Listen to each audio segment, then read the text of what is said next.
Okay, so we have to talk about the iPad 11th Gen in 2025, as the cost to feature ratio this iPad provides is without question the best value in the current lineup, it costing just $349, especially with all the new impressive features coming in iPadOS 26 this fall. So we're going to step through the key characteristics of the iPad 11th Gen, also known as the iPad A16, and talk about why it's an almost unbelievably good deal right now, and why you should really think long and hard before buying any of the more expensive iPad Air M3 or iPad Pro M4 models. So the iPad 11th Gen features an 11-inch edge-to-edge display and a lightweight aluminum unibody shell with flat sides and Touch ID authentication built into the power button. This 11-inch display is the same display size as the entry-level size for the higher-end iPad Air M3 and iPad Pro M4 models. It has a peak brightness of 500 nits, which is more than enough brightness for a tablet. I think this is the perfect amount of bezel for an iPad, as it's very slim, making using the device feel very immersive, but it also isn't too small to the point where you'll accidentally register touch input when holding the device. This display is bright, it's a great size, and has everything most iPad users would ever want out of a display. The only couple things that'll stick out to a small subset of users is that it has an LCD display panel instead of an OLED display panel like you get on all the recent iPad Pro models, which means the iPad 11th Gen will have inferior contrast ratios, black levels, and viewing angles in comparison to recent iPad Pro models. And also the fact that it has a max 60Hz display refresh rate as opposed to the 120Hz ProMotion display refresh rate that you get on recent iPad Pro models as well,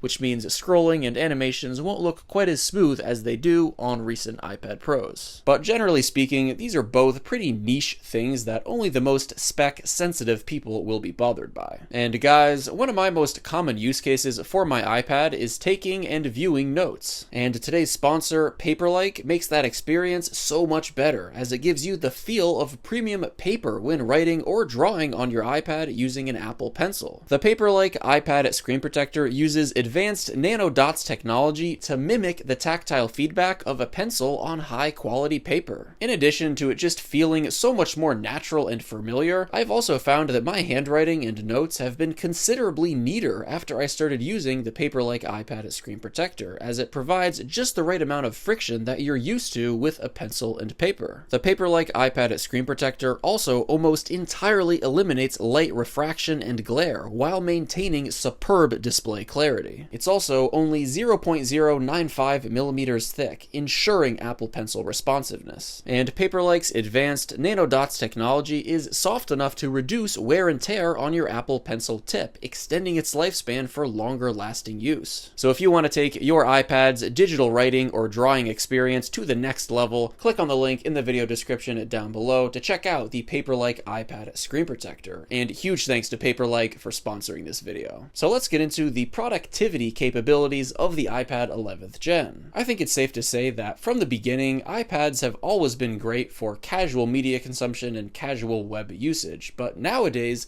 a lot of people use their iPads as their primary computer. And if that's you, man, is it a good time to be an iPad user. With Apple's massive iPadOS 26 update rolling out this fall, you now get more productivity features than ever with the iPad 11th Gen, all in a device that costs just $349 brand new. The most noteworthy of which being fully adjustable windowed multitasking on all iPads, meaning you can now run, interact with, and resize multiple applications simultaneously, very similar to how you can on the Mac on the iPad 11th Gen, along with every other iPad supported by iPadOS 26. You even get the traffic light buttons for window management and full toolbars for apps, just like you get on Mac OS. There's also a number of other big productivity improvements in iPadOS 26, such as the ability to place folders from files directly in the dock, so you can easily access things like your downloads, for example. You also now get background activity support. For example, you can start a video export and leave the application and see its progress via live activities while you do something else. And when using a keyboard accessory with a trackpad, you now get a proper arrow cursor just like you get on the Mac. I think the craziest thing is that all of these new iPadOS 26 features are available on every iPad that supports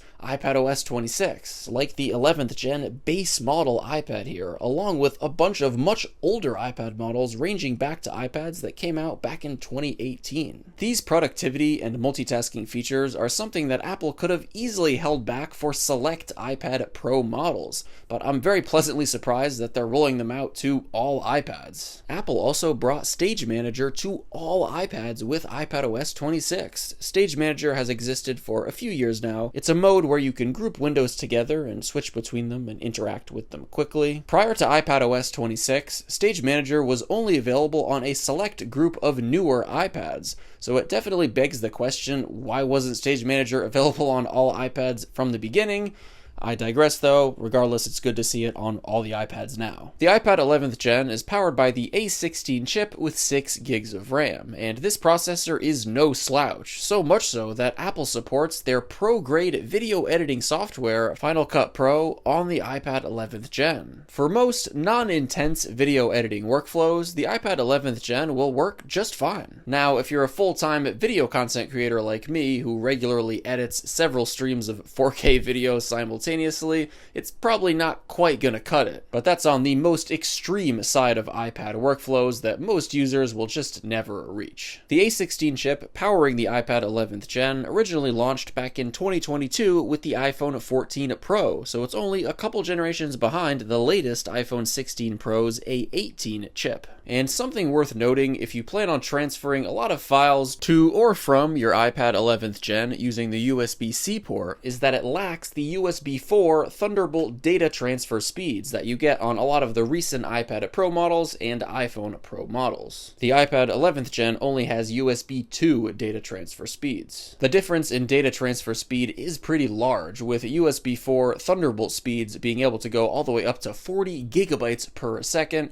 where USB 2 speeds are only 480 megabytes per second. And interestingly enough, the mid-tier iPad Air M3 supports USB 3.1 Gen 2, which gives you a maximum of 10 gigabytes per second data transfer speed. So it kind of falls in the middle, as you'd expect. So as you work your way up the iPad pricing ladder, you get faster data transfer speed through the USB-C port. But all things considered, the slower data transfer speeds on the iPad 11th gen shouldn't deter you from the device, unless you again plan on transferring a lot of enormous files via USB-C on a regular basis, which chances are you probably won't be. The iPad 11th gen has a 7,698 mAh battery, which provides fantastic battery performance. Battery performance is one of the iPad 11th gen's strongest areas. Apple rates it, along with the iPad Air M3 and the iPad Pro M4, all at 10 hours of web browsing or video playback. And even though I know absolutely no one prioritizes it right now, it's worth noting that the iPad 11th gen does lack Apple Intelligence support, as the minimum processor and RAM spec for Apple Intelligence support is an A17 Pro chip with 8 gigabytes of RAM, which the iPad 11th gen falls a little bit short of. But as I've said many times, Apple Intelligence just isn't that useful right now, so you're really not missing much there. So guys, as you've seen throughout this video, the $349 iPad 11th gen is able to do almost everything that the most expensive $999 iPad Pro M4 is able to do. Both the iPad 11th gen and the entry-level iPad Pro M4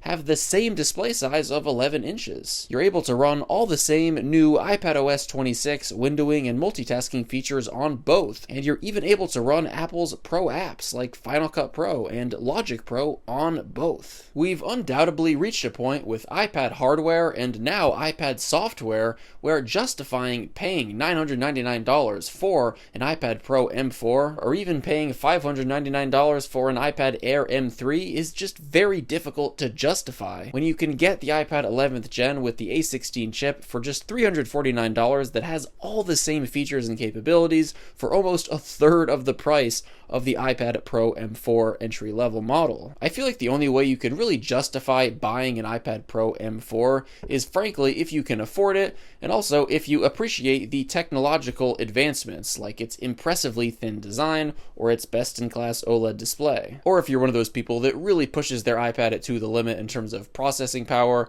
with pro-level tasks like heavy video editing. I think what really makes the iPad 11th Gen so impressive in 2025 is that it can do everything good enough. If you're like most iPad users and just want a media consumption device and something to do light web activities on, it's perfect for that. And even if you do like to use your iPad for some productivity and work, it can also do all of that quite well too. iPadOS 26 has really leveled the playing field for all iPads, really making them all pretty capable productivity machines. So let me know your thoughts on the iPad 11th Gen in 2025 in the comments down below. Thank you all so much for watching, and of course, as always, I'll catch you on the next one.